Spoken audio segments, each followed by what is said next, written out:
Here's Peter Doocy asking Biden about all of this, and he's referencing what you talked about, Josh. There's a Corvette there, so everything's got to be secure. Mr. President, Okay. classified material next to your Corvette. What were you thinking? Let me, I'm going to get a chance to speak on all this, God willing, soon. But as I said earlier this week, people, and by the way, my Corvette's in a locked garage, okay? So it's not like you're sitting out in the street. So but at any rate, was in a locked garage. Yes, as well as my Corvette.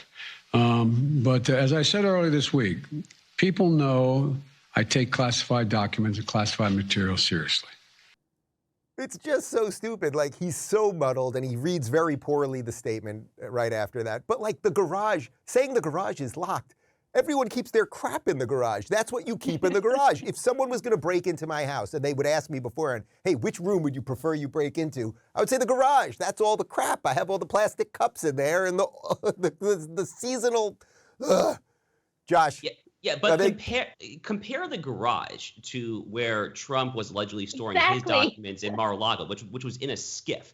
And this difference between an ex-president and an ex-vice president, which you hinted at earlier, Dave, this makes all the difference in the world. So, I'm a lawyer by background. I'll do the whole constitutional law thing just for a second here. So Article 2 of the U.S. Constitution vests the executive power in one person, in the President of the United States and the President of the United States alone. What that means, as I said in my column this morning, is that the vice president has no more executive power properly construed than any other cabinet official or, frankly, than a White House janitor. So the vice president is completely incapable of making any kind of spot declassification, classification decisions. Barack Obama, when he was president, could have made those decisions. Joe Biden, now that he's president, can make those decisions. But when Joe Biden was vice president, he had no power whatsoever. And another thing that every office of the ex-president has, being a former president of the United States is a pretty big deal. You get kind of lifelong Secret Service protection, and you get this skiff to host personal copies of your records from your time at the White House. Vice presidents, again,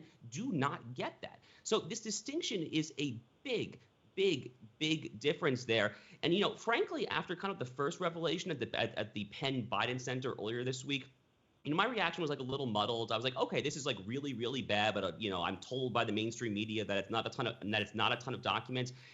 Now, after yesterday's news with these two tranches of documents, there were a bunch in the garage, and apparently there was one other document they found elsewhere in the house.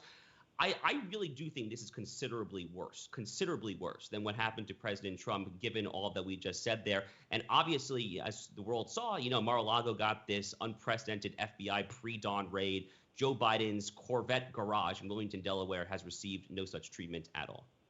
If you'd like more sane takes on our insane world, check out our direct message clips playlist. And if you want to watch more full episodes of our live roundtables, watch our roundtables playlist. They're both right over here. And to get notified of all future videos, be sure to subscribe and click the notification bell.